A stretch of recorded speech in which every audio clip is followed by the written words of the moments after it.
બાપાનું શ્રાદ્ધ કરવાનું છે. 15 દિવસમાં હું વ્યાજ સાથે તમને પૈસા પરત આપી દઈશ. 15 દિવસ મારા બાપ મારા બાકી રાખો. હે તું બાકીમાં લેવા આવ્યો છો? વાણીઓ સમજી ગયો અને એને વેપારીને એમ થયું કે ભાઈ તો હવે મારે આ ઘીને પાછું લેવા કાંઈક યુક્તિ કરવી જોઈએ. નરસિંહ મહેતા લે એના 15 દી કેદી થાય કોણ જાણે. એટલે પછી એવું થયું, એ વેપારી કહેવા લાગ્યો કે આ ઘી તો બહુ સારું છે, પણ નરસિંહ મહેતાજી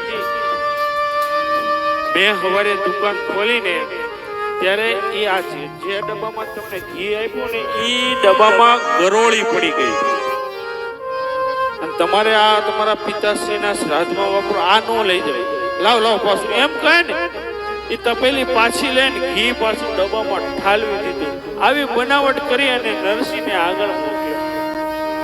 જો માં ગરીબ હોય ને ત્યારે આપણે અરે સમાજ કેવા કેવા કેવા ખેલ કરે ને એને જેને અનુભવ્યું હોય ને ખબર હોય. આપણી સામે એવી ચાલ રમે, આપણે આમય નો કહી શકીએ ને આમય નો કરે, હાથ જોડીને આપણે નીકળી જવું પડે. પણ ક્યારે કાંઈક આપણે આ તકલીફ હોય ત્યારે, બાકી તો આપણે આમ જમાવડો ત્યારે 5 જણા વાહે વાહે ફરતા હોય. જ્યારે હરિની કૃપા થાય ત્યારે તમારી પાછળ આમ લાઈનું થાય. પણ જ્યારે આવું હોય ને ત્યારે આપણે અરે અનેક પ્રકારની રમતો રમાય બાપ. અને આ બધાય પણ જ્યારે રમતા હોય ને ઈ બધાય ભલે રમતો રમે પણ ત્યારે પાછો હરી તો આપણી હારે હોય હો. ઈ ભરોસો નહીં તૂટવા દેવાનો. આ તો સમાજ છે, આમ આજ આમ કરે અને કાલે આમ કરે, એને બદલતા નો વાર લાગે. પણ મારો હરી એકવાર કે હું તારી હારે છું પછી મારો હરી ન બદલે. બાકી સમાજના બાપુ હું ભરોસા. સમાજ તો તમને આજ ફૂલડાની જેમ ખાચવતો હોય, તમે નીકળો ને તમારા પગમાં ફૂલડા ઉડાડતો હોય, એનો ઈ સમાજ ક્યારે બદલી જાય કઈ નક્કી ન હોય બાપ. અને મને આ વાત કરતા અમરેલીના મૂળદાસ યાદ આવે. અમરેલીમાં સંત મૂળદાસ થયા. આશીષભાઈ, અમરેલીમાં સંત મૂળદાસ, અને મૂળદાસ એટલે પ્રભુનો પરમ ભક્ત. અને બા અમરેલી પંથકની આજુબાજુ મૂળદાસનું સાહેબ એટલું માન સન્માન કે મૂળદાસ જે ગામમાં જઈને ખબર પડે કે મૂળદાસ મહારાજ આજે આવવાના છે એટલે માવડીઓ પોતાના સંતાનોને તેડી એના પગમાં ફૂલડાની જેમ. અરે મૂળદાસ જે રસ્તેથી આમ હાલ્યા હોય ને ઈ માટી લઈ એને ઓહોડિયા એના બનાવે. આટલું મૂળદાસનું મહત્વ. એક દિવસ બાદ સમાજ ક્યારે ફરી જાય એ હું તમને યાદ કરાવું. એક દિવસ સંત મૂળદાસ એક કુવાના કાંઠે એક વૃક્ષમાં છાંયે થોડી વાર વિશ્રામ કરવા બેઠેલા, અને બરાબર ઈ સમયે એક યુવાન સ્ત્રી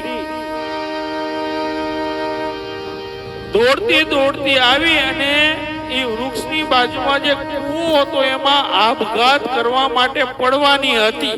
અને મૂળદાસે જોયું કે દીકરી આવી રહી છે,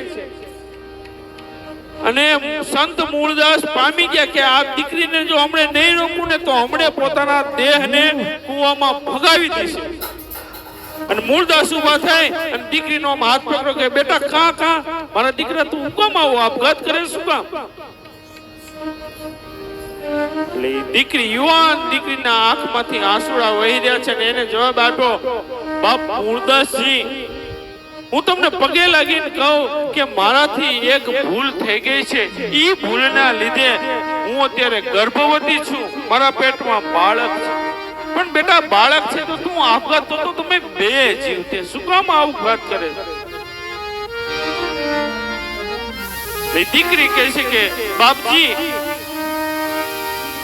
જો મારા ઉદરમાં બાળક છે એ જ્યારે સમાજને ખબર પડશે ને તો સમાજ મને પૂછશે કે આનો બાપ કોણ છે, તું નામ દે. અને જો હું નામ દઈશ ને તો સમાજ મને મારશે, અને નામ દઈશ તો જેને મારી સાથે આવું કૃત્ય કર્યું છે ઈ મને મારશે. મારા કુટુંબ સાથે આવું થશે, આ બધું ન થાય એટલે હું નામય આપી શકતી નથી અને જીવી શકતી નથી, માટે મારે આપઘાત તો કે તું નામ દઈ દે, તો તારા ઉદરમાં જે બાળક છે એનું નામ દઈ દે તો તું બચી જા. તું કે હા બચી જાવ, પણ જો હું એ પુરુષનું નામ દઈશ તો એ પુરુષ મને મારી નાખશે. તો એ મારા દેશનો સાધુ જેના પગમાં પોતાના પ્રાણ સમાન બાળકો ફૂલની જેમ ફેંકી દેતા, એ સાધુએ દીકરીને કીધું કે તો તું જઈ અને અમરેલીના બજારમાં કહી દે કે આ કૃત્ય કરનાર બીજું કોઈ નહીં, સંત મૂળદાસ. દીકરીને બચાવી લીધી. પોતા એ દીકરીને મરતી બચાવવા માટે થઈને મારા દેશના સાધુએ આવું ઘોર પાપ પોતાના માથે ઓઢી લીધું. આને કહેવાય સંતો. સંતનો તો સંસાર में तो जली जात आखुई ब्रह्मांड तो ज्ञान के रिलेर से એને તારક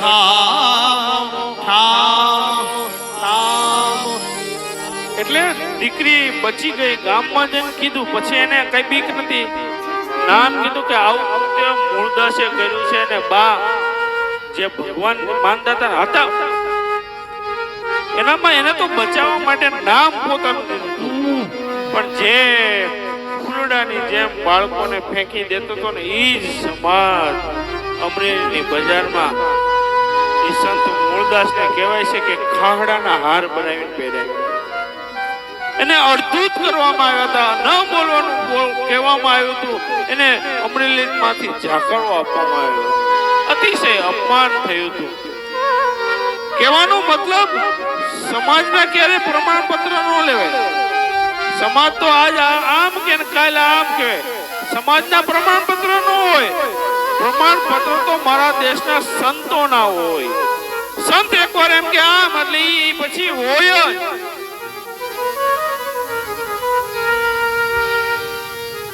જીવનમાં ક્યારેક આવું આપણે કોકનું આપણે પૂછવું હોય ને તો કોઈ સંતને પૂછે. સમાજ તો આપણે તમે ગમે એમ કરો એને કંઈક ઘટતું જ હોય. તમે તમારા દીકરામાં હાથ મીઠાઈ રાખો ને તોય એકાદી જાનડી એમ જ કે હજી આમાં ઓલા શું કહેવાય, પોચા શું કહેવાય આશીષભાઈ, રસગુલ્લા નતા કે જ 8 રાખો તો કોળી 9. એટલે સમાજ કે પણ અને આજ પાછો આજ મુદ્દો, આજ સિદ્ધાંત, આજ સૂત્ર રામચરિત માનસમાં જ્યારે માં જાનકી માટે ધનુષ યજ્ઞ જ્યારે આમ તૈયાર થયો અને ત્યારે પ્રભુ રામ અને શ્રી લખનજી એ ધનુષ યજ્ઞ નિહાળવા માટે જ્યારે આમ અંદર પ્રવેશ કરે ને ત્યારે જનકજી નીચે ઉતરી અને વિશ્વામિત્રને કહે છે કે હે મુનિવર, આ મેં જે કઈ વ્યવસ્થા કરી છે બરાબર છે? તો કે હા બહુ સારું. એને પૂછે બા, સમાજ તમને સમાજને તમે પહોંચી જ ન શકો, આવું બધું છે. એટલે આ નરસિંહ મહેતા હતા એક જગ્યાએથી બીજી જગ્યાએ